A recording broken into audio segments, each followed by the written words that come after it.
ഈശോ മിശിഹായ്ക്ക് സ്തുതിയായിരിക്കട്ടെ. പ്രിയ കൂട്ടുകാരെ, ഞാനിന്ന് വന്നിരിക്കുന്നത് നമ്മുടെ കരുണയുടെ അവസാന മണിക്കൂർ എന്ന് പറയുന്ന പുസ്തകം 9 ഭാഗമായിട്ട് വായിച്ച് നമ്മൾ പങ്കുവച്ചിട്ടുണ്ടായിരുന്നു. ഇനി 2 ഭാഗങ്ങളിൽ കൂടെ അത് അവസാനിപ്പിക്കാം എന്നാണ് ഞാൻ വിചാരിക്കുന്നത്. ഞാൻ ഇന്നലെ ഹോസ്പിറ്റലിലൊക്കെ പോയി അതിൻ്റെ ഫോളോ അപ്പ് സ്കാനിങ് ഒക്കെ കഴിഞ്ഞ് കുറച്ച് ബുദ്ധിമുട്ടായിരുന്നു. എങ്കിലും ഞാൻ കുറച്ചുകൂടെ ഉഷാറായിട്ടുണ്ട്. ഞാൻ വിചാരിക്കുന്നു ഇന്ന് ഞാൻ 2 ഭാഗങ്ങളും റെക്കോർഡ് ചെയ്ത് വയ്ക്കും. അതോടുകൂടെ ഈ കരുണയുടെ അവസാന മണിക്കൂർ എന്ന പുസ്തകം, അതിലത്തെ സന്ദേശം ജുങ്സൂർ കോൺക്ലാഡ് എന്ന് പറയുന്ന കന്യാസ്ത്രീ കുട്ടിക്ക് കൊടുത്ത സന്ദേശമാണ് നമ്മൾ വായിച്ചുകൊണ്ടിരിക്കുന്നത്. പ്രിയ സഹോദരങ്ങളെ, ഈ നിമിഷം നമുക്ക് ഈശോയുടെ കയ്യിൽ കൊടുക്കാം. പരിശുദ്ധ അമ്മയിലൂടെ നമ്മൾ കേൾക്കാൻ പോകുന്ന കാര്യങ്ങൾ കേൾക്കരുത് എന്ന് വളരെ ശാഠ്യം പിടിക്കുന്ന ഒരുത്തനുണ്ട്. അവനാണ് ദുഷ്ട അരൂപി. കാരണം ഇത് കേട്ടാൽ, ആരെങ്കിലും ഇത് സീരിയസ് ആയി എടുത്താൽ അവർ പാപത്തിൽ നിന്നും പിന്തിരിയും. അപ്പം അവൻ്റെ ഗ്രൂപ്പിൽ നിന്ന്, അവൻ്റെ രാജ്യത്തിൽ നിന്ന് ഒരാൾ വിട്ടുപോകും. അത് സാത്താൻ ഒരിക്കലും ഇഷ്ടമല്ല. അതുകൊണ്ട് ഇങ്ങനെയുള്ള കാര്യങ്ങൾ കേൾക്കാതിരിക്കാനും കേട്ടാൽ തന്നെ അതിനെ പുച്ഛിച്ച് തള്ളാനും അവൻ പ്രേരണ കൊടുത്തുകൊണ്ടിരിക്കും. പിന്നെ ഇതൊക്കെയല്ലേ സംഭവിക്കാൻ പോണേ? ഒന്നും സംഭവിക്കാൻ പോണില്ല. ഈ ലോകം ഇങ്ങനെയൊക്കെ തന്നെ പൊയ്ക്കോളും. ഇതുവരെയായിട്ട് ലോകം ഇങ്ങനെ നശിച്ചിട്ടില്ലല്ലോ. ഇങ്ങനെയൊക്കെ അവൻ പറഞ്ഞുകൊണ്ടിരിക്കും. അതുകൊണ്ട് നമുക്ക് ഈശോയെ വിളിക്കാം.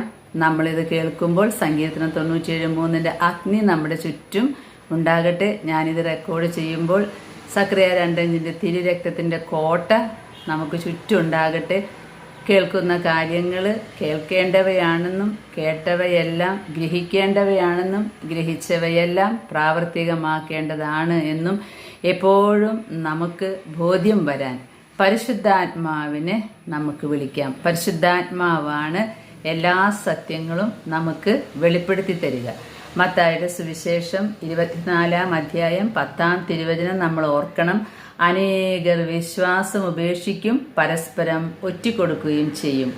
അമ്മയ്ക്ക് വിശ്വാസമുണ്ടെങ്കിൽ മകന് വിശ്വാസമില്ല. മകൻ വേറെ സെക്റ്റുകളിൽ പെട്ടിട്ടുണ്ടാവും. ബലി വേണ്ട, അമ്മ എന്തിനെങ്ങനെ ജപമാല ചെല്ലണത്, അമ്മയ്ക്ക് തലയ്ക്ക് വട്ടുണ്ട, മറ്റേതിൽ അതൊന്നും പറഞ്ഞിട്ടില്ല, ഇതിൻ്റെ പിന്നാലെ ഒന്നും പോകണ്ട. അല്ലെങ്കിൽ മക്കൾ അന്യമതത്തിൽ നിന്ന് വിവാഹം കഴിക്കും.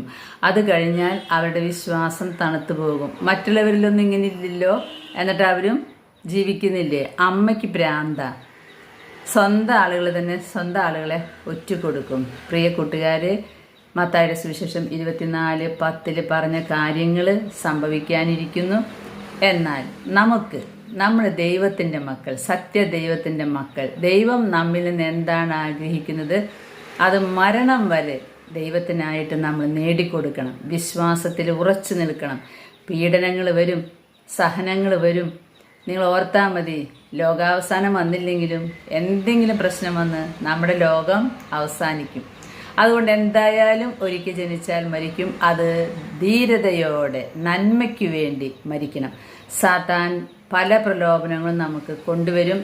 ലോകത്തിൻ്റെ മോഹങ്ങളും ലോകത്തിൻ്റെ സുഖങ്ങളും ലോകത്തിൻ്റെ രുചികളുമെല്ലാം ഒരൊറ്റ നിമിഷം എടുത്തു മാറ്റാൻ കഴിവുള്ളവനാണ് നമ്മുടെ സത്യദൈവം, നമ്മുടെ ഈശോ മിശിഹ, പിതാ, പുത്ര, പവിത്രാത്മൻ.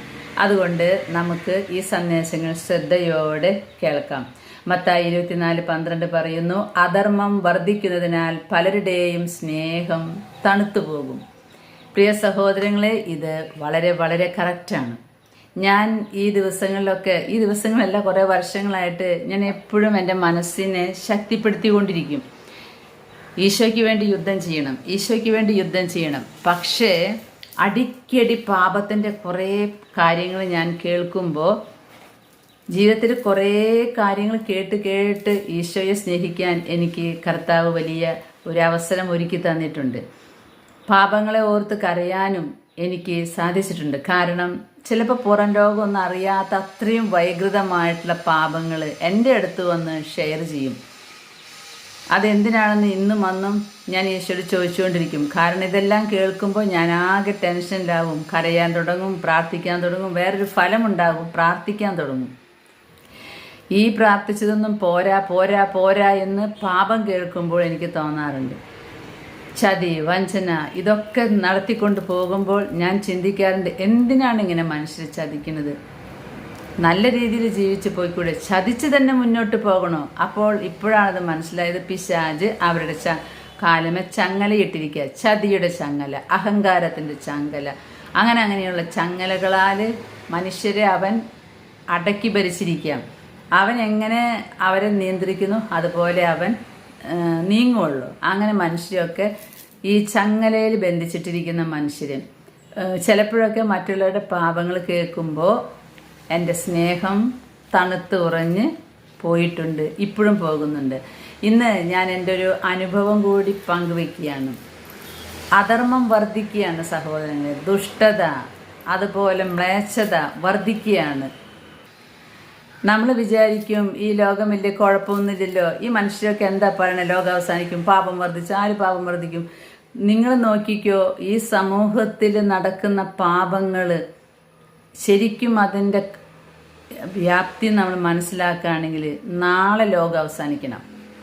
ഇന്ന് ദിവസം മാത്രമേ കൊടുക്കാവൂ മാനസാന്തരപ്പെടാൻ. ഞാൻ ഈശോയോട് ഇപ്പം അങ്ങനെ പറയാം, ആമേൻ കർത്താവേ വേഗം വരണേ. ഞാൻ ഈ ദിവസങ്ങൾ മുഴുവൻ കേട്ട ഒരു പാപമാണ്.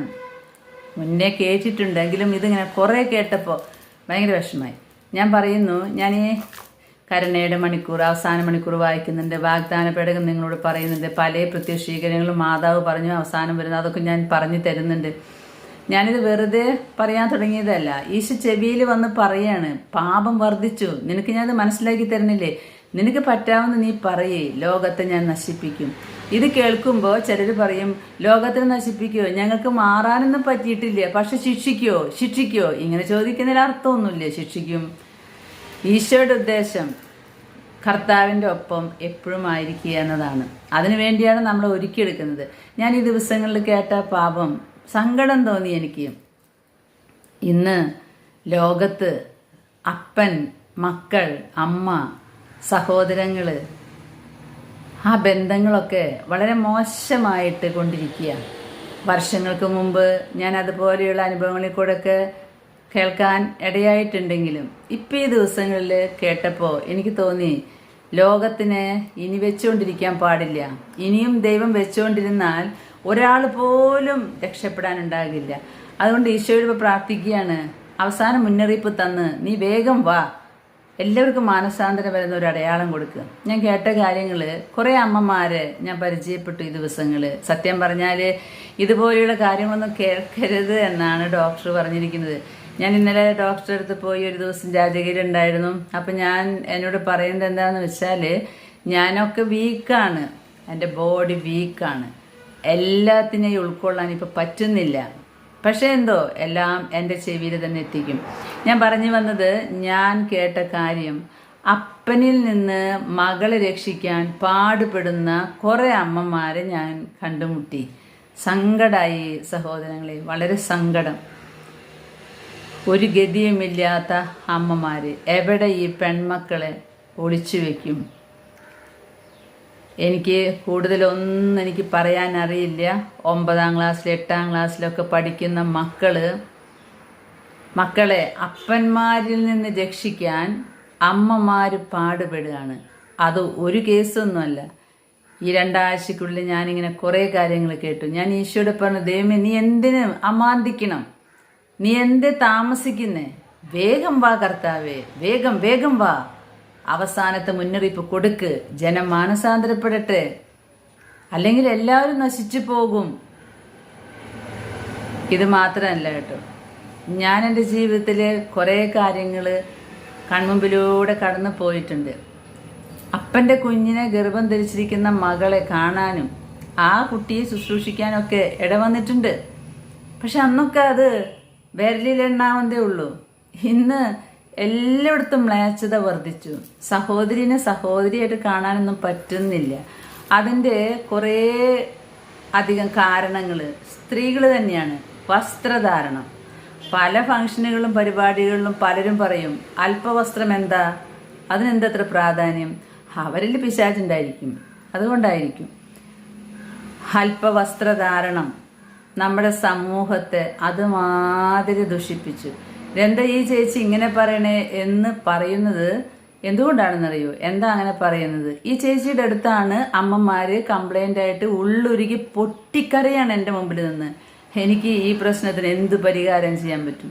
ലോകത്തിലുള്ള എല്ലാ വീടുകളിലെത്തിയും പെൺമക്കളെ എനിക്ക് സംരക്ഷിക്കാൻ പറ്റുമോ? ലോകം നശിച്ചു പോയി എന്നുള്ളതിൻ്റെ ഏക അടയാളാണിത്. സഹോദരിയായിട്ട് കാണാൻ പറ്റാതിരിക്കുക. ഞാൻ വീണ്ടും ഈ പുസ്തകത്തിലേക്ക് വരികയാണ്. ഈ പുസ്തകം വായിക്കുമ്പോൾ എനിക്ക് തോന്നാറുണ്ട് ഇതെല്ലാം ശരിയാണ്. ശരി തന്നെയാണ്. എങ്കിലും എൻ്റെ മനസ്സിൽ ദൈവമേ അധർമ്മം വർദ്ധിച്ചു, ദുഷ്ടത മ്ലേച്ഛത വർദ്ധിച്ചു. ഫാത്തിമയിലെ അമ്മ അതല്ലേ പറഞ്ഞ്, അശുദ്ധി നിറഞ്ഞ പാപം കൊണ്ടായിരിക്കും അവസാനം എൻ്റെ പുത്രൻ ഈ ലോകത്തെ നശിപ്പിക്കുക. നമ്മൾ വായിച്ചു നിർത്തിയത് 117 പേജ് വരെയാണ്, 9ാമത്തെ ഭാഗം. ഇന്ന് ഒരു 20 പേജ് വായിച്ചാൽ പിന്നെ ഒരു ഭാഗം കൂടിയേ ഉള്ളൂ. ഈ ഭാഗം വളരെ സീരിയസ് ആയിട്ട് നമ്മൾ കേൾക്കണം. ഇതിൻ്റെ അവസാന ഭാഗങ്ങളിൽ പറയുന്നത് ഈശോ പറയുന്നു, ദൈവ വചനത്തിൻ്റെ ശക്തിയാണ് പറയുന്നത്. നിങ്ങൾ ചെയ്യേണ്ട അതിപ്രധാനമായൊരു കാര്യം വഞ്ചനയിൽ അകപ്പെട്ടു പോകാതിരിക്കാനായി ദൈവത്തിൻ്റെ വചനം അറിയുക എന്ന്. പക്ഷെ മനുഷ്യർക്കൊക്കെ ഇപ്പോൾ അസത്യത്തിൻ്റെ വാക്കുകളിലാണ് ഭയങ്കര ശ്രദ്ധ. അതിൻ്റെ പിന്നാലെ പോകുകയാണ്. സഭയിലത്തെ കുറ്റങ്ങൾ കുറവുകൾ, അച്ഛന്മാരുടെ കുറ്റങ്ങൾ കുറവുകൾ, കന്യാസ്ത്രീകളുടെ കുറ്റങ്ങൾ കുറവുകൾ ഒക്കെ ചൂണ്ടിക്കാണിച്ചിട്ട് സഭയെ ഇടിച്ചു താഴ്ത്തണം. ആദ്യമേ തന്നെ മനസ്സിലാക്കണില്ല, കന്യാസ്ത്രീകളും അച്ഛന്മാരും മാത്രം ചേർന്നതല്ല സഭ, നമ്മളും ചേർന്നതാ.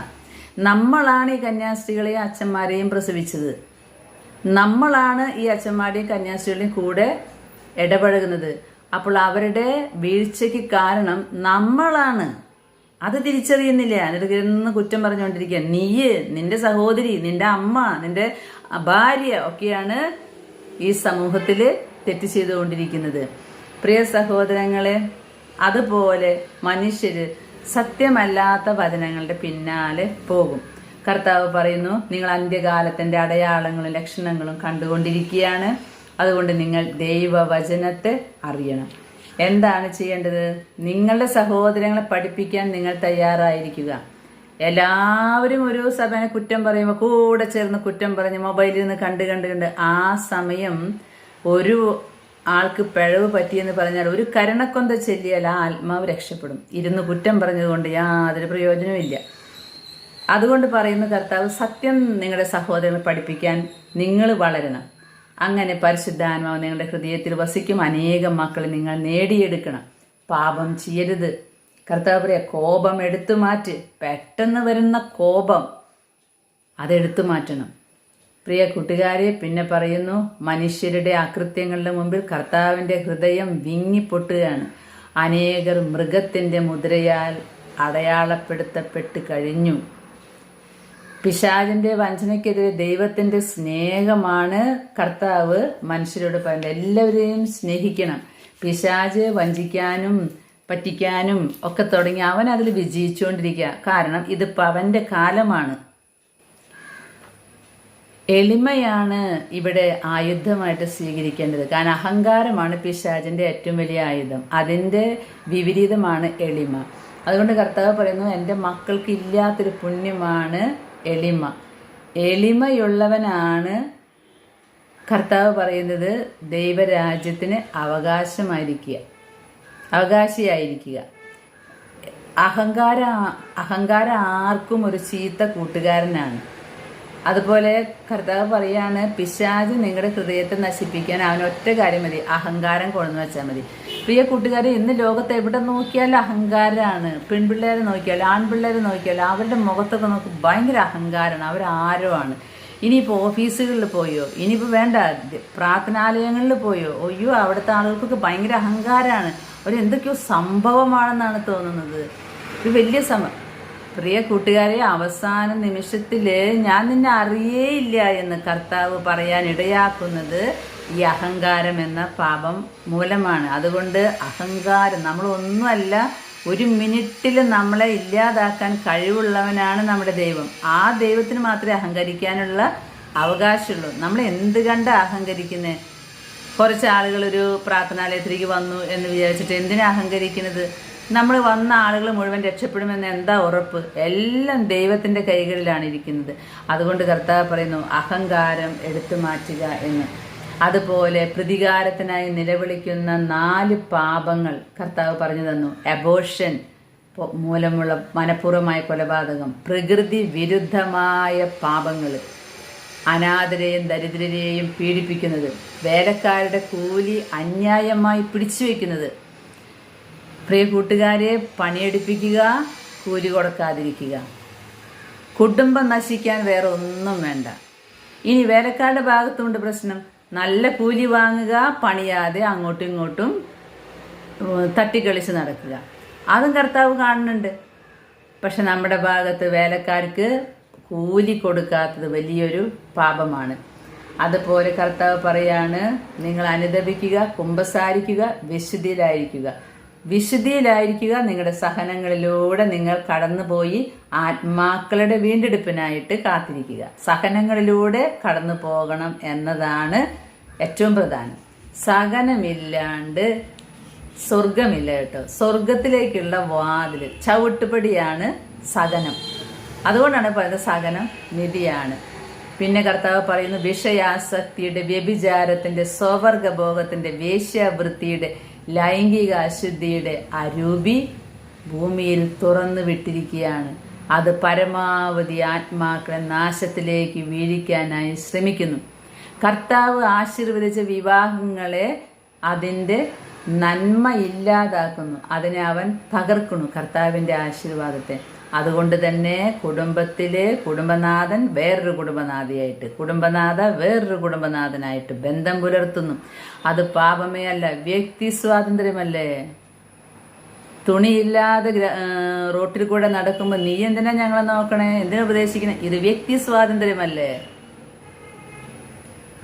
ആണുങ്ങളും പെണ്ണുങ്ങളും ഒരുമിച്ച് പെൺകുട്ടികൾ ഇടപഴകുന്നതിൽ തെറ്റൊന്നുമില്ല. വ്യക്തി സ്വാതന്ത്ര്യമല്ലേ? ഈ വ്യക്തി സ്വാതന്ത്ര്യം കൂടുതലായതുകൊണ്ടാണ് ഇന്ന് പുഴകളിലും അരച്ചാൻ കയറുമേയും നമ്മുടെ പെൺകുട്ടികളെയും ആൺകുട്ടികളെയും നമ്മൾ കണ്ടുമുട്ടുന്നത്. പ്രിയ സഹോദരങ്ങളെ, നമ്മൾ ശ്രദ്ധിക്കണം. ഇത് ആരും പറയാത്തത് കൊണ്ട് ആത്മഹത്യകളുടെ കണക്കൊന്നും കുറഞ്ഞിട്ടില്ല കേട്ടോ. ചേച്ചിയുടെ അടുത്തേക്ക് വന്നാൽ മതി. പെൺകുട്ടികളും ആൺകുട്ടികളും ആത്മഹത്യ ചെയ്തു പോയിട്ടുള്ളത് കേൾക്കണമെങ്കിൽ എൻ്റെ വാട്സാപ്പ് എടുത്ത് നോക്കിയാൽ മതി. എനിക്ക് പ്രാർത്ഥിക്കാനും കുർബാനയിൽ കൊടുക്കാനും 9ാം ക്ലാസ് 6ാം ക്ലാസ് മുതലുള്ള മക്കളുടെ ആത്മാക്കളുണ്ട്. 6ാം ക്ലാസ് മുതൽ ഡോക്ടേഴ്സ് ഉണ്ട്, എൻജിനീയേഴ്സ് ഉണ്ട്, എല്ലാം ഉണ്ട്. എന്തുകൊണ്ടാണ് ഇവരൊക്കെ ഇങ്ങനെ നഷ്ടപ്പെട്ടു പോകുന്നത്? ഇതിൽ കർത്താവ് പറയുന്നത്, അനേകര് തങ്ങളെ തന്നെ ജീവൻ നശിപ്പിക്കും. പിശാചാണ് അവരെ കൊണ്ട് അത് ചെയ്യിപ്പിക്കുന്നത്. അഹങ്കാരത്തിൻ്റെ പ്രതിഫലമാണ് ഈ ആത്മഹത്യകൾ. കാരണം സറണ്ടർ ചെയ്യാനുള്ള മനസ്സില്ല, ദൈവത്തിന് മുമ്പിൽ കീഴ്പ്പെടാൻ മനസ്സില്ല. മനുഷ്യരുടെ മുമ്പിലും അവരെന്തൊക്കെയോ ആണെന്ന് വിചാരിച്ചു, അല്ല എന്ന് തോന്നുമ്പോൾ ഇതാ കിടക്കുന്നു. പിശാച് നശിപ്പിക്കാനായിട്ട് അവൻ വരികയാണ്. ശാസ്ത്രത്തിലൂടെയും സാങ്കേതിക വിദ്യയിലൂടെയും ഒക്കെ യുക്തി ഹൃദയത്തിൽ നിറച്ചിട്ട് അത് മനുഷ്യനെ നശിപ്പിക്കും എന്നാണ് കർത്താവ് പറയുന്നത്. ഈശോ പറയുന്ന വലിയൊരു സന്ദേശമാണ് ഇനി കേൾക്കാൻ പോകുന്നത്. ഈ കന്യാസ്ത്രീയോട് കൊടുത്തതാണ് കേട്ടോ. കഴിഞ്ഞ വർഷം 2023 ഒരുക്കത്തിൻ്റെ വർഷമായിരുന്നു. ഈ വർഷം 2024 വെളിപാടിൻ്റെ വർഷമാണ്. വരാനിരിക്കുന്ന വർഷം 2025 നന്മയ്ക്കോ തിന്മയ്ക്കോ വേണ്ടിയുള്ള തെരഞ്ഞെടുപ്പിൻ്റെ വർഷമായിരിക്കും. അന്ന് കൊടുത്ത സന്ദേശമാണ്. പ്രളയങ്ങളുടെയും ഭൂകമ്പങ്ങളുടെയും പ്രകൃതം തന്നെ മാറുന്നു. പഴയ രോഗങ്ങൾക്കൊപ്പം പുതിയ രോഗങ്ങൾ വ്യാപിക്കുന്നു. എൻ്റെ ജനമേ, ഭൂകമ്പങ്ങൾ നിലയ്ക്കാതെ തുടരുന്നത് നിങ്ങൾ കാണുന്നു. തീർച്ചയായും അവ കൂടുതൽ ശക്തമാകാൻ പോവുകയാണ്. ഇപ്പോൾ എല്ലാ പിശാചുക്കളും ഭൂമിയിലാണ് ഉള്ളത്. പാപത്തിൽ വീഴുന്ന മനുഷ്യാന്മാക്കൾക്ക് വേണ്ടി നരകത്തിൽ എത്ര സ്ഥലമാണ് ഒരുക്കി വെച്ചിരിക്കുന്ന ഒരു പിശാചുക്കള്. അവർ കിണഞ്ഞ് പരിശ്രമിക്കുന്ന കാലഘട്ടമാണത്. അശുദ്ധിയും ജഡികാസക്തിയും എല്ലാം അവർ കുത്തി നിറച്ചുകൊണ്ടിരിക്കുക. സ്വവർഗഭോഗത്തെക്കുറിച്ചുള്ള പാപങ്ങളും, ആണും ആണും തമ്മിൽ, പെണ്ണും പെണ്ണും തമ്മിൽ വിവാഹം കഴിക്കുക, ഒന്നും പ്രത്യേകിച്ച് അവർക്ക് കിട്ടുന്നൊന്നുമില്ല. പക്ഷെ പിശാചാബന്ധത്തിൽ ഭയങ്കരമായിട്ടുള്ള നന്മയും സുഖവുമാണ് കാണിച്ചു കൊടുക്കുക. പ്രിയ സഹോദരൻ, അവസാനം മൈൻഡ് അങ്ങനെ കയ്യിന്ന് പോയിട്ട് അവർ ആത്മഹത്യ ചെയ്യും. അതാരും അറിയില്ല. കാരണം ഈ പാപം കൊണ്ടാണെന്ന് പറഞ്ഞു കഴിഞ്ഞാൽ പിന്നെ നാണക്കേടല്ലേ. എന്തുമാത്രം മക്കളെയാണ് ഇങ്ങനെ അവൻ വരയിൽ വെച്ചുകൊണ്ടിരിക്കുന്നത്. അറിയേണ്ടവർ അറിഞ്ഞിട്ട് പരിശുദ്ധനായ ദൈവത്തിൻ്റെ മുമ്പിൽ അവർക്ക് വേണ്ടി മാപ്പ് പറഞ്ഞ് സഹിച്ച് കരുണക്കൊന്ത പരിശുദ്ധ അമ്മയുടെ ജപമാല ചൊല്ലി പരിശുദ്ധ കുർബാന അർപ്പിച്ച് അറിഞ്ഞവർ പ്രാർത്ഥനയിലായിരിക്കുക. നമ്മുടെ അടുത്ത് അത് വരുമ്പോഴാണ് നമുക്കത് മനസ്സിലാവുക. അത് എൻ്റെ അടുത്ത് ഇങ്ങനെ നിരന്തരം വരുന്നതുകൊണ്ടാണ് ഞാൻ ഇത്രയും സുഖമില്ലാതിരുന്നിട്ടും ഇത് പറയുന്നത്. കാരണം എനിക്ക് മരിച്ച ശുദ്ധീകരണ സ്ഥലത്ത് ചെല്ലുമ്പോൾ നീ ഇതിനെക്കുറിച്ച് എന്തേ പറയാഞ്ഞ് എന്ന് ചോദിച്ചാൽ ഞാൻ പിന്നെ ശുദ്ധീകരണ സ്ഥലത്ത് കിടക്കേണ്ടി വരും. അതുകൊണ്ടാണ് ഉള്ള സമയം കൊണ്ട് ഞാൻ അറിഞ്ഞ കാര്യങ്ങൾ പറയുന്നത്. എൻ്റെ അടുത്ത് വരുന്ന ഓരോ മ്ലേച്ഛകരമായ പാപങ്ങളും കേട്ടാൽ നാളെ ലോകം അവസാനിക്കണം എന്നാണ് ഞാൻ പറയുക. കാരണം ഇനിയും ലോകം നീട്ടിക്കൊണ്ടുപോയാൽ സ്വർഗത്തിലേക്ക് ആരും ഉണ്ടാകില്ല. ഇവനെല്ലാവരെയും വലയം വയ്ക്കും. നല്ല നല്ല മനുഷ്യരെയാണ് ഇങ്ങനെ സാത്താൻ ഓരോ വ്യക്തികളിലൂടെ പിടിച്ചിരുന്നത്. എന്നിട്ടോ അവർക്ക് മനസ്സാകെ പോയിട്ട് പിന്നെ അവർ ആത്മഹത്യയിലേക്ക് വരികയാണ്. യുദ്ധങ്ങൾ, അക്രമം, ഭൂകമ്പങ്ങൾ ഇവയെല്ലാം വ്യക്തമാക്കുന്നത് ദൈവത്തിൻ്റെ നീതി വെളിപ്പെടാൻ തുടങ്ങിയിരിക്കുന്നു. ഇപ്പോൾ മുതൽ സാത്താൻ്റെ മണിക്കൂറുകൾ എണ്ണപ്പെട്ട് കഴിഞ്ഞു. അവന് മണിക്കൂർ എണ്ണപ്പെട്ട് കഴിഞ്ഞതുകൊണ്ട് അവൻ പരാക്രമത്തോടി നടക്കുക, ആരെയൊക്കെ വീഴ്ത്തണം. സഹോദരങ്ങൾ തമ്മിൽ ഭയങ്കര ഭിന്നിപ്പോൾ ഒരു കുടുംബത്തിലെ ഏതെങ്കിലും ഒരു സഹോദരനോ സഹോദരിയിലോ കൂടി പിശാച് പ്രവർത്തിക്കും. അപ്പോൾ ആ കുടുംബം ഭിന്നിച്ചു. സ്വത്ത് വാരിക്കൂട്ടണം, ഭാഗം വെപ്പ് ഭയങ്കര. 1/2 ഇഞ്ച് ഭൂമിക്ക് വേണ്ടി തല്ലിപിടിച്ച് അങ്ങനെ ഹൃദയത്തിൽ വെറുപ്പ് വൈരാഗ്യം ഭയങ്കര. സ്വത്ത് ഭാഗം വെക്കുന്നതിന് ഇത്രയൊക്കെ കേട്ടിട്ടും ഔദാര്യമായിട്ട് അപ്പനമ്മയും കൊടുത്തിട്ടുള്ളത് ആ സ്വത്തിന് വേണ്ടി തല്ലിപ്പിടിക്കുന്ന പെൺമക്കളും ആൺമക്കളും.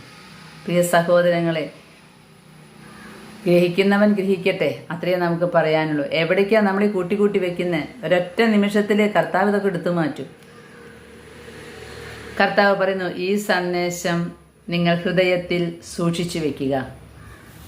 നിങ്ങളുടെ ശരീരത്തിൽ എതിർ ക്രിസ്തുവിൻ്റെ മുദ്ര പതിപ്പിച്ചിട്ടില്ലെങ്കിൽ നിങ്ങൾക്ക് പണം അത് ഉപയോഗിക്കാൻ കഴിയാതെ വരും. എങ്കിലും ആ സമയത്ത് നിങ്ങൾ നിരാശപ്പെടരുത്. എഴുതപ്പെട്ടതെല്ലാം നിറവേറുക തന്നെ ചെയ്യും. ഭൂമി ശുദ്ധീകരിക്കപ്പെടുകയും ചെയ്യും. ഭൂകമ്പങ്ങളും പ്രളയങ്ങളും എങ്ങും ദൃശ്യമാകും. അനേകർ പലായനം ചെയ്യുമെങ്കിലും എന്നോട് വിശ്വസ്തരായിരിക്കുന്നവർ ഭയപ്പെടേണ്ട. ഇപ്പോൾ ലോകത്തിലേക്കൊന്ന് നോക്ക്. എല്ലായിടത്തും വെള്ളപ്പൊക്കവും ഭൂകമ്പങ്ങളും സംഭവിക്കുന്നു എന്നത് സത്യമാണ്. നിങ്ങൾക്ക് ഇതിനെയെല്ലാം അതിജീവിക്കാൻ കഴിയുന്നുണ്ടോ? മുന്നറിയിപ്പിൻ്റെ ദിവസവും മണിക്കൂറും എൻ്റെ പിതാവ് തീരുമാനിച്ചു കഴിഞ്ഞു. അതിൻ്റെ മണിക്കൂർ പിതാവ് തീരുമാനിച്ചിട്ടുണ്ട്. അത് പിതാവിന് മാത്രമേ അറിയുള്ളൂ. മാസമോ തീയതിയോ പ്രവചിക്കുന്നവരെ നിങ്ങൾ വിശ്വസിക്കരുത്. മാസവും തീയതിയും ആർക്കും പ്രവചനവരം കൊടുത്തിട്ടില്ല. അത് കറക്റ്റായിട്ട് കർത്താവിന് തന്നെ അറിയുള്ളൂ. ഈശോ പറയുന്ന ഈ സമയത്ത് എന്താ ചെയ്യേണ്ടത്? ഉപവസിക്കുക, പരിഹാര പ്രവൃത്തികൾ ചെയ്യുക, എളിമപ്പെടാൻ, മാപ്പ് പറഞ്ഞ് പ്രാർത്ഥിക്കുക. അതുപോലെ പറയാണ്, തിന്മയുണ്ട്, വഞ്ചനയുണ്ട്, പാപമുണ്ട്, സാത്താന് അസ്തിത്വമുണ്ട്, സ്വർഗമുണ്ട്, നരകമുണ്ട്. ഇതൊന്നും പിശാചില്ല എന്ന് പറയുന്നവർ ശ്രദ്ധിക്കണം. പിശാചില്ലെങ്കിൽ പിന്നെ ദൈവവും ഇല്ല. പിശാചുക്കളോടുള്ള ഫൈറ്റിംഗ് ആണ് ദൈവാത്മാവ്, ദൈവരാജ്യത്തിലേക്കുള്ള ഫൈറ്റിംഗ് ആണ് നമ്മുടെ ജീവിതം. ഇപ്പോൾ എല്ലാ പിശാചുക്കളും ഭൂമിയിലാണ് ഉള്ളത്. അഗ്നിയാലും ജലത്താലുമുള്ള ശുദ്ധീകരണത്തിലൂടെയേ ഈ തിന്മയെ നശിപ്പിക്കാൻ സാധിക്കുകയുള്ളൂ. അതുകൊണ്ട് മാനസാന്തരത്തിനായി പ്രാർത്ഥിക്കുക. എന്തെന്നാൽ എല്ലാം നിറവേറ്റേണ്ട സമയം ആഗതമായിരിക്കുന്നു. യുക്തിക്ക് പ്രാധാന്യം കൊടുക്കരുത്. കാരണം യുക്തി ചിന്ത സാത്താനിൽ നിന്നാണ് വരുന്നത്. ഇനി കർത്താവ് പറയുന്നു, ഈ സന്ദേശങ്ങൾ വിശ്വസിക്കാത്തവർ നോഹയുടെ കാലത്തെ മഹാപ്രളയത്തിൽ സംഭവിച്ചത് എന്തെന്ന് ഓർക്കണം. ഇതാ ചരിത്രം മഹത്തായ രീതിയിൽ വീണ്ടും ആവർത്തിക്കാൻ പോകുന്നു. ഫരിസേയരെ പോലെ പെരുമാറാതിരിക്കുക. എപ്പോഴും കുമ്പസാരിക്കാനും ദിവ്യകാരുണ്യം സ്വീകരിക്കാനും ശ്രദ്ധിക്കുക. പിശാച് പറയുന്നത് സ്നേഹിക്കാതിരിക്കുക. എൻ്റെ പരിശുദ്ധ കുർബാനയെ അവഹേളിച്ചവരെല്ലാം നരകാഗ്നി ദഹിപ്പിക്കപ്പെടും. പ്രിയ കൂട്ടുകാരെ, അടുത്തത് ഒന്നുകൂടെ ശ്രദ്ധയോടെ കേൾക്കണം. സഭയുടെ വിജയമാണ്. എൻ്റെ പ്രിയ മക്കളെ, ഈ കഠിനമായ നിരാശയുടെയും ദൈവനീതി പ്രത്യക്ഷപ്പെടുന്നതിൻ്റെയും മണിക്കൂറിൽ ആശ്വസിക്കുക. കാരണം ദൈവത്തിൻ്റെ കരങ്ങളിൽ നിന്നുള്ള ഈ മഹാശിക്ഷ ഏറെ നേരം നിൽക്കില്ല. ദൈവത്തിൻ്റെ കരങ്ങളിൽ നിന്ന് വരുന്ന ശിക്ഷ അധിക നേരം ഉണ്ടാവില്ല. പക്ഷെ ആ ഉള്ള നേരം കൊണ്ട് പലരും മനസാന്തരപ്പെടും. അത് അത്രമേൽ ഭയങ്കരമാണ്. അനേകർ ഭയം കൊണ്ട് മരിച്ച് വീഴത്തക്കവണ്ണം ഭയാനകമാണ്. കുറച്ച് നേരത്തേക്ക് ഉണ്ടാകുള്ളൂ, പക്ഷെ നല്ല ഭയാനകമായിട്ടുള്ളൊരു സമയമാണത്. ഈ മഹാശിക്ഷയ്ക്ക് ശേഷം സഭയുടെ വിജയം സംഭവിക്കും. അതുകൊണ്ട് 3 പകലും 2 രാത്രിയും പിടിച്ചു നിൽക്കുക. അത് കഴിഞ്ഞാൽ അടുത്ത രാത്രിയിൽ ഭീകരത ശമിക്കും. ഈ അന്ധകാരത്തിൻ്റെ ഭയാനതയ്ക്ക് ശേഷം സൂര്യൻ തൻ്റെ മുഴുവൻ പ്രഭയോടും ഊഷ്മളതയോടും കൂടി പ്രകാശിക്കും. മഹാശിക്ഷ എന്ന് പറയുന്നത് ഒരു മഹാവിനാശമാണ്. അതുവഴി നിങ്ങളുടെ ദൈവമായ ഞാൻ എല്ലാം ശുദ്ധീകരിച്ചു കഴിഞ്ഞിരിക്കും. ഒരു ശുദ്ധീകരണം ആവശ്യമുണ്ട് സഹോദരങ്ങളെ. മനുഷ്യരോട് എത്ര പറഞ്ഞാൽ അവർക്ക് യാതൊരു പ്രശ്നവുമില്ല.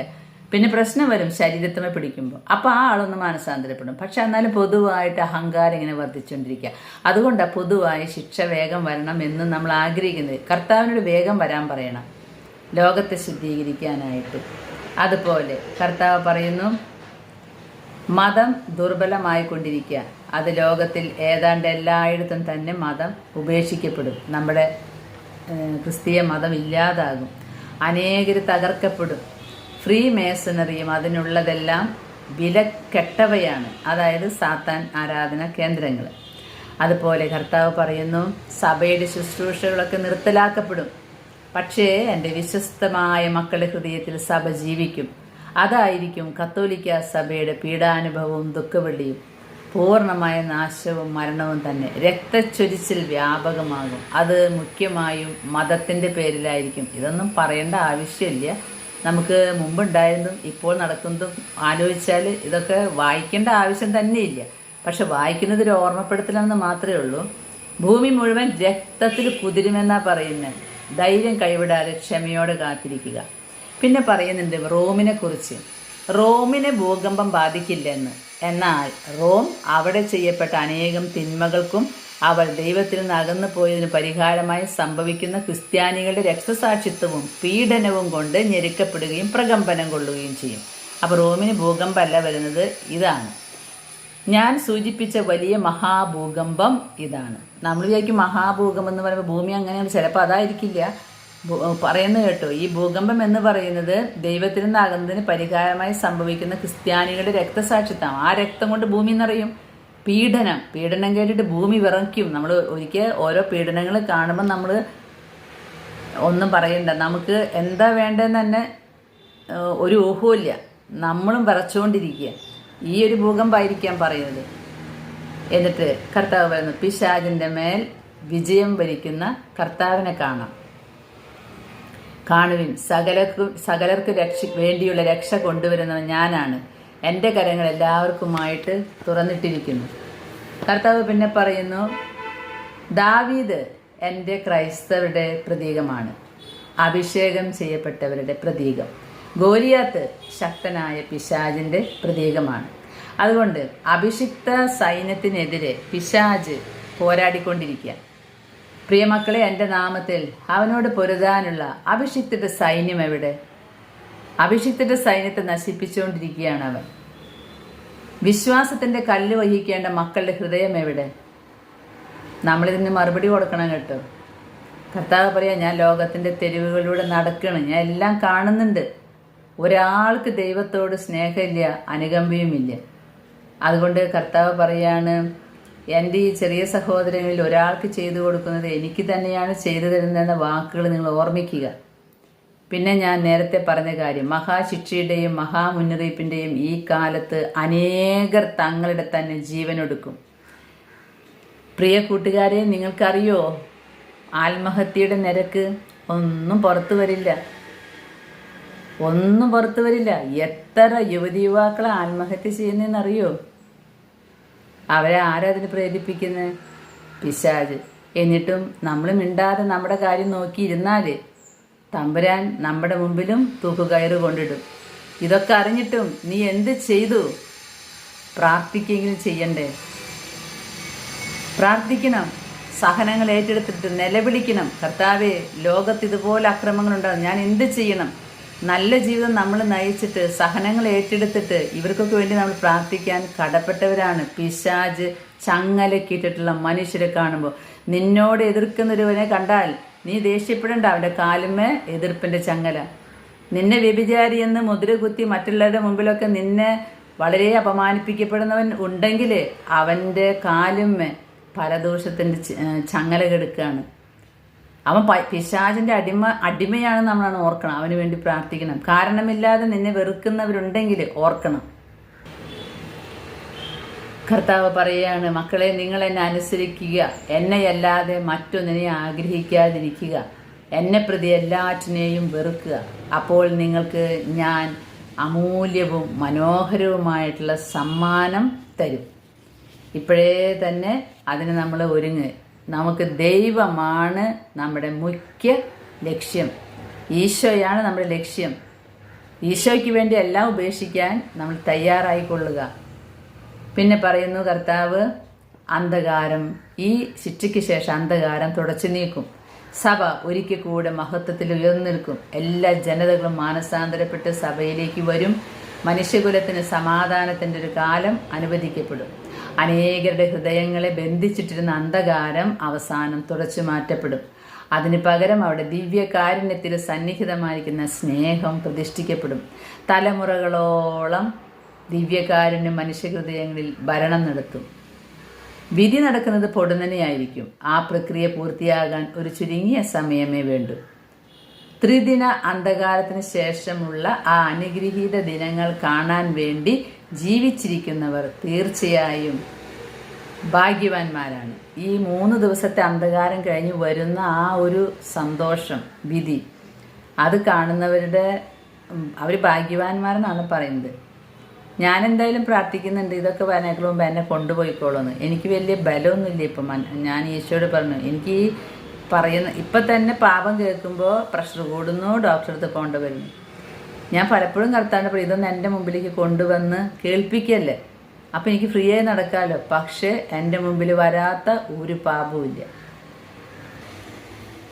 കർത്താവ് പറയാണ്, നിങ്ങളെ ഭയപ്പെടുത്താൻ വേണ്ടിയല്ല ഞാനിത് പറയുന്നത്, നിങ്ങൾ കരുതലോടെ ഇരിക്കാൻ. വെറുതെ ഇത് കേട്ടിട്ട് അയ്യോ അത് പറഞ്ഞു ഇത് പറഞ്ഞു ഞങ്ങൾക്കിപ്പോൾ സങ്കടമായി പേടിയൊരു കാര്യമില്ല. നന്നായി ജീവിച്ചാൽ മതി.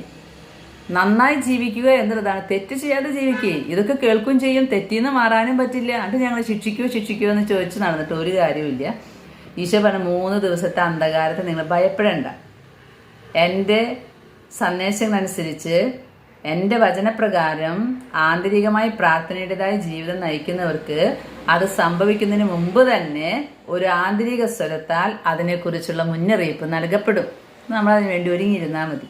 നമ്മൾ നന്നായി ജീവിക്കുക, വചനമനുസരിച്ച് ജീവിക്കുക, പരിശുദ്ധ കുർബാന യോഗ്യതയോടെ സ്വീകരിക്കുക, കുമ്പസാരത്തിലേക്ക് പോവുക, അതുപോലെ ദിവ്യകാരുണ്യ ആരാധന, പരിശുദ്ധമായ ജപമാല, ഇത് ആയുധമായിട്ട് വിശ്വസ്തയോടെ ജീവിച്ചാൽ മതി. സഹോദരങ്ങളെ വഞ്ചിക്കാണ്ടും അവരുടെ ജീവിതം തകർക്കാണ്ടും നമ്മുടെ കുടുംബത്തിൽ തകർച്ച ഉണ്ടാക്കാതെയൊക്കെ ജീവിച്ചാൽ മതി. പിന്നെ എല്ലാം നന്നായിരിക്കും. കർത്താവ് പറയാ, അനുദപിക്കുകയും തങ്ങളുടെ വഴികൾ തിരുത്താനുള്ള ദൃഢമായ തീരുമാനമെടുക്കുന്ന എല്ലാവരോടും ഞാൻ ക്ഷമിക്കും. നമ്മൾ തീരുമാനം എടുത്തിട്ട് ട്രൈ ചെയ്യാം.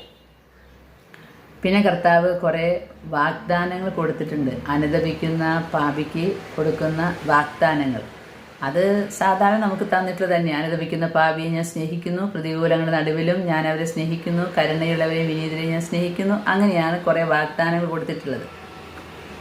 അതുപോലെ മുന്നറിയിപ്പിൻ്റെ വചനം, മാനസാന്തരത്തിലേക്ക് വിളിക്കുന്ന വചനം, സഹോദര സ്നേഹത്തെക്കുറിച്ച് വചനം, ഇതൊക്കെ ശ്രദ്ധിക്കണം എന്നാണ് പറയുന്നത്. ഇനി നമ്മൾ കേൾക്കാൻ പോകുന്നത് അന്ത്യവിധിയെക്കുറിച്ചാണ്.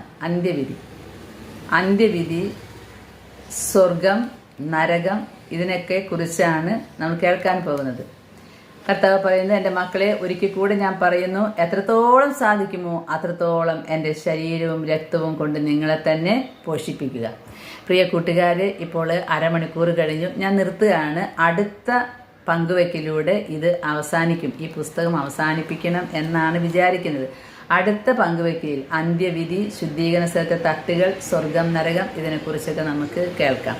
പ്രിയ കൂട്ടുകാരെ, ഞാൻ ഇങ്ങനെയൊക്കെ പറയുമ്പോൾ നിങ്ങൾ ഒരിക്കലും വിഷമിക്കരുത്. ഈ ചേച്ചി എന്താ ഇങ്ങനെ ഇത്ര സ്ട്രോങ് ആയി പറയണത് എന്ന്. ഇതൊക്കെ ഇതിനേക്കാൾ സ്ട്രോങ് ആയിട്ട് പറയേണ്ട കാര്യങ്ങളാണ്. കാരണം അത് ഈ ചേച്ചി കുറേ കാര്യങ്ങൾ ഈ 25 വർഷത്തിനിടയിൽ കേട്ട് കഴിഞ്ഞു. അതുകൊണ്ടാണ് ഇങ്ങനെ പറയുന്നത്. പിന്നെ എന്തോ ഈ ജീവിതം കർത്താവ് തിരിച്ചു തന്നതുകൊണ്ട് എൻ്റെ ചെവിയിൽ എപ്പോഴും വന്ന് പറയും, നീ ഇതൊക്കെ പറയണം, ഇത് പറയാനാണ് നിന്റെ ജീവിതം ഞാൻ തന്നിരിക്കുന്നത് എന്ന്. അതിനനുസരിച്ചുള്ള ഓരോ കാര്യങ്ങൾ ഇപ്പോഴും മുന്നിലേക്ക് കർത്താവ് തന്നെ കൊണ്ടുവരും. ഞാൻ പ്രതീക്ഷിക്കാത്ത സ്ഥലത്ത് നിന്ന്, ഞാൻ പ്രതീക്ഷിക്കാത്ത വ്യക്തികൾ അവരുടെ പാപം കൊണ്ട് ഇങ്ങോട്ട് വരുമ്പോൾ ഞാൻ കുമ്പസാരക്കൂട്ടിൽ കയറുക. എൻ്റെ അടുത്തല്ല വരേണ്ടത്. അതുപോലെ ഞാൻ പറഞ്ഞില്ലേ, ഈ അപ്പന്മാരുടെ കൈകളിൽ നിന്നും സഹോദരങ്ങൾ തമ്മിലുള്ള പ്രശ്നങ്ങൾ, കുടുംബനാഥന്മാരുടെ വഞ്ചന നമുക്ക് തരിച്ചു പോകും കേട്ടിരിക്കുമ്പോൾ. അത് 1, 2 അല്ല, നിരന്തരമാണെങ്കിലോ. പ്രിയ കൂട്ടുകാരെ, ഉണർന്നെഴുന്നേറ്റ് നമ്മൾ പ്രാർത്ഥിക്കുക. ആദ്യം നമ്മൾ തന്നെ വിശുദ്ധിയിലായിരിക്കുക. എന്നിട്ട് നമ്മൾ കരഞ്ഞ് നിലവിളിച്ച് മാപ്പ് പറഞ്ഞ് പ്രാർത്ഥിക്കുക. ദൈവം നമ്മളെ അതിനായിട്ട് ഒരുക്കിയെടുക്കട്ടെ എന്ന് പ്രാർത്ഥിച്ചുകൊണ്ട് ആമീൻ.